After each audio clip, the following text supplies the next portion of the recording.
Welcome to r/RedditRevenge. This is a story of someone getting back at someone with revenge after being wronged. And today we have 3 great stories, so subscribe, hit the like button, and let's begin.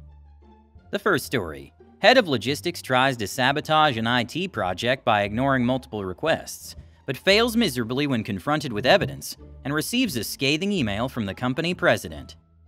The second story. During a job interview, a tech professional recognizes a candidate as the person who destroyed a friend's business. The third. After his parents' car is towed unjustly, a resourceful individual outwits a tow yard by using a clever sticker trick. The first story is, don't mess with the IT guy, for real. Another story in the typical area, don't mess with the IT guy, which happened to me 4 days ago. I currently work for a company in France as a technical writer, but I'm in charge of leading some projects linked to the IT service. The latest one was including an ERP, a software designed for logistics, administrative, and production fields. Truthfully, we were operating with few tools, using Excel or a company-made software, but our main goal was to harmonize our tools and process. The project itself started a year ago, and it was a bit tense but still stimulating. 10 months ago, we contacted every service in the company in order to get every request used on the internal and external tools and softwares. To be clear, we use the database daily to feed the KPI, our statistics, and so on. Every service has its needs, in terms of results. The marketing service will get a review of our clients, the global trend on a defined period, for example. Almost everyone answered to our question. They told us if they need some modifications for the upcoming software, or even say if it's as good as it is. Except one service, logistics. 2 weeks after the initial mail, we didn't receive any words from the logistics. I sent a new mail to remind them our project, and if they would give us the requests they use in their daily work. Still no response. 3 weeks after, we already did around 30% of the total work concerning these requests. I sent a new email to the service, in which I've added that if we have no answer in the upcoming 2 weeks from them, we'll consider that they have no needs, and we'll proceed as requested for the project. Guess what? No response. At this point of the story, I have to precise something. Each email sent was to the head of the logistics, while my boss, head of IT, and the project manager were CC'd. Anyway, let's jump until the last week. In order to have the minimal impact for the company, we have decided to do the migration during the weekend, Sunday precisely, as only few people would work that day, only for urgent calls. We've done the work installing the ERP, teaching everyone how to use it, doing many hours of testing, and even simulating some scenarios. We converted every request, even for the logistics, and the ERP works as intended. For those who did a migration-like work, you certainly know how stressful it is, and how miraculous it is when your environment works at the first try, in the real production area. This Monday, we've received a ticket in which an operator from the logistics doesn't know why all their request doesn't work anymore. The ticket was created with a critical status, meaning that his whole service can't work anymore. We were a bit surprised at the beginning, but the shocking fact was the email sent by the head of logistics right after the ticket, demanding that we work on it ASAP. The thing is, when I saw his name and the word request, I connected the dots and found my old mails sent to him. Furthermore, my boss told him through Microsoft Teams that he told him Sunday the requests are done, and the location to download them. I had the pleasure to take the action on the ticket, and I've answered to his mail, Dear X, head of logistics, I'm a bit surprised that you ask that kind of work now. Indeed, as you may see in the attachments, I've contacted you 3 times previously to ask you if you had some demands about requests you use, but you've never answered me once. And as the last mail says, we've considered that you had nothing to ask. Besides, why, my boss told you yesterday through Teams that we did the requests and they're available at this address. You'll find these requests in attachment 2, so your service will be able to work as expected. Feel free to give us your feedback, if it works or if you have a problem on it. Best regards, Z, me. 5 minutes after the mail was sent, the ticket went into the resolve status by itself. I wonder why. Oh, and this story is written 4 days after. Because it doesn't end on that ticket. It seems the head of logistics did a hidden CC to the president of our company. In fact, we didn't have a clue at first when we sent our answer. But during the afternoon, the president himself sent a mail saying the following words.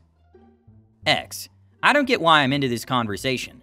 However, seeing the development, I'm disappointed in you, how you act and how late you are on this project that we talked this morning during our meeting. We have a strategy meeting each Monday morning. Do you retain informations? You know how we despise that kind of behavior. I'm expecting a big change of mindset from you. And you know that the company has already various experienced profiles, in the logistics field too. Z. My apologies to the services. Yesterday, HR sent a global mail promoting the new ERP, but a paragraph about communication and how important it is was added in the message. I hope someone read carefully that message. In short, stop messing with the IT service. We do our best to provide a good experience with your hardware and software, even if it's sometimes a bit hard or totally new. So when you see a problem, or if the IT guy or woman asks you something, don't wait and act. I don't understand why he did it, but the fact that he saw a hidden copy of the letter to the president means that he had something on his mind. Obviously, he had a terrible idea, but he failed miserably. We didn't spread the word. He screwed up, so he won't bother us anymore. Edit. To be precise, this major migration was mandatory for all services, as we basically use different tools or software. Our president was adamant on this. We had to migrate and merge every previous task or request into the new system. So what we did, we basically did a screenshot on the current request, looking for the inputs and outputs. Then we have converted these requests into new ones, in order to be fully compliant with the new system. Besides, I did call him once, but he didn't pick up. So from there, we didn't lose our time to contact him again. 3 emails, each Monday's strategy meeting in which the project was reviewed. He had many occasions to answer us during these last 10 months. We wouldn't postpone the migration because the service wasn't able to give an answer.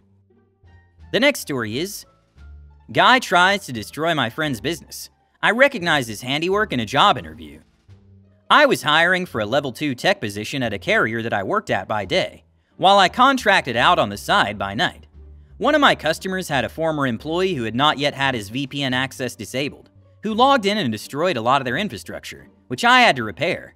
We worked through the night until the next morning to rebuild it. So I'd been interviewing people here and there, and this guy comes in with a seemingly good resume, so I gave him an interview.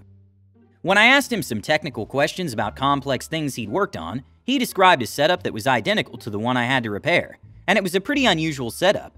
I quickly texted the owner of the other company, and sure enough it was the same guy. On a hunch, I texted a girl I knew. She'd had a boyfriend who'd gotten her pregnant and bailed, leaving her with a lease to pay on her own. I'd only ever heard about him by first name, but he fit the physical description. It was the same effing guy, no SH. He was kinda tall, pretty solid looking, but not specifically muscular or fat, just big. He didn't really fit into any kind of category, except for extremely manipulative. He was smart and he knew it. Smart enough to leave the customer off his resume, and to be fair, what are the chances I would have recognized the infrastructure from his description? He was pretty manipulative from what the girl told me, and the impression I got from his old boss was he was just assume he knew better than everyone else when making decisions. Sometimes to the point of disregarding direct orders. Probably why he was fired, I suppose. I decided to waste his time with the longest, most stressful, awkward, and technically difficult job interview I've ever given, before giving him real hope that he was the best candidate, and would most likely get the job, and that for the right person we'd pay for their moving expenses, and pay above what was advertised, with bonuses and perks. I never called him to let him know he was very, very unsuccessful, and let him sit for weeks thinking he was getting his dream job. F that guy. Edit 1 for common questions. He wasn't pursued legally because he took out the servers that logged all the firewall activity. We realized what he was doing while he was still doing it, but were unable to save everything as while the production data was being backed up off-site, live diagnostic and troubleshooting stuff like logs weren't. All we had was his VPN being connected, which wasn't enough to be sure on, and it would raise questions with PCI and DSS requirements for storing credit card information. Yes, it's just an incredible coincidence that he also knocked up a friend. Yeah, unfortunately, the only evidence I had was his VPN session on the ASA, because he deleted everything else. I would have loved to go to the police anyway, but it wasn't my network, and the business decided to keep it quiet because of PCI DSS requirements and reputation. Edit 2 for additional info. Part of the most awkward interview ever was when I spent a lot of time in the interview talking about how familiar that setup sounded, and that I'd done some contract work to do some emergency repairs for a setup just like it a while ago. He tensed like a conjugated verb. The last story is, oh, so now you tow? This is an old story from the first year or two I was living on my own. At the time, I was living in some pretty terrible apartments in the worst part of town. Irrelevant, but how bad, you ask? Recently, a police sergeant told me that he doesn't send his guys out there unless there's at least 3 officers to keep an eye on each other, and a quick response team waiting nearby in case things go south. He said I was lucky not to get shot living there. Background. Well, as it just so happens, my parents were going to go on a cruise, and my place was the midway point between them and their port of departure. I was 200 miles away. Their port was another 200 miles past me. They asked if they could drive up to my place, then have me drive them the rest of the way and keep an eye on their car for a week. I loved my parents dearly, so I immediately agreed. Now, obviously, I wasn't going to keep my parents' car at my apartments for fear of it getting stolen. So for one very eventful week, I keep my parents' car parked on the street by my girlfriend's house. The night before going to pick them up for their return, I decided that I wished to skip the car shuffle first thing in the morning and take my parents' car back to my place. I arrive at my apartment at 1 a.m. My plans are to wake up at 7 a.m. and start the trip back up to their port. At this point, it's worth explaining a little about my apartment's parking lot. Yes, we did have one parking spot per apartment. They were not assigned, but we were supposed to have stickers in our window to prevent tows. Now, I'm not really a rule breaker. I normally would have never even risked parking there, but for the entire year I had been living at those apartments, not once had a car ever been towed. The overwhelming majority of cars there were broken down and had been in their spots longer than I had lived there. The lease did allow guests, and it did allow people to allow guests to park there for short periods of time. I'm sure you can guess what happened next. I woke up, I brushed my teeth, got dressed, and exited my apartment only to be presented with a mostly empty parking lot. The only remaining vehicles in the parking lot are a tow truck, and the last car being towed out. I panicked and immediately started interrogating the tow truck driver. Now, I understand there are a few positions in the world more reviled than tow truck driver, so I was careful to be kinder in the situation than I'm sure he was used to. I begged for information as to where my parents' car is, and when and how it got towed. Turns out he towed it at 5 a.m., 4 hours after it had parked there. I call and beg the apartments to help. Apparently, it's not their problem. I find the tow yard and seriously contemplate attempting to steal my parents' car back. I call the tow yard, find out it's about $450 to get the car back, money I don't really have. The person on the phone is practically gloating as they hear the panic in my voice. They email me the details of the tow and the cost of recovery. Ultimately, I know I'm gonna have to eat the $450 to go get my parents, but the entire situation is infuriating to me. That's when I look at the pictures in the email they sent me.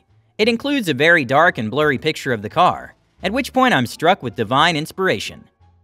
I grab a water bottle and drive back to the tow yard. As I get out of my car, I peel off my "Please Don't Tow Me" sticker off the inside of my window and stick it to the water bottle. The tow yard's manager face was plastered with a sickly sweet, "Oh, I'm so sorry for your trouble" look that dripped with false sympathy. I explained that it's my parents' car, and that I can prove it with their registration in the glove compartment, showing our same last names as well as a picture of me and my parents had in the car.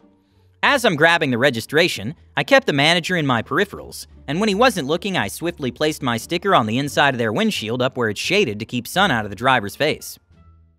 As I got out, I called over the tow yard manager and asked for an explanation. I point out the barely visible sticker from the window and begin taking photos. Where the sticker is would be invisible to anyone standing in front of it, but would have been practically invisible in a photo unless it was in bright daylight. The manager began sweating and called his boss. His boss said that they'd looked into it, but I still had to pay for the car in the meantime. I talked the yard manager and his boss into agreeing to write it in the situation on the written agreement, and signed off that they saw the sticker in the yard. Off I went to collect my parents. I wasn't too late when I picked them up, and I explained the situation on the way back. I spent the next week badgering the tow company to return my money, which they did after much griping and apologizing. Subscribe, click the like button if you want to support the channel. Thank you for watching.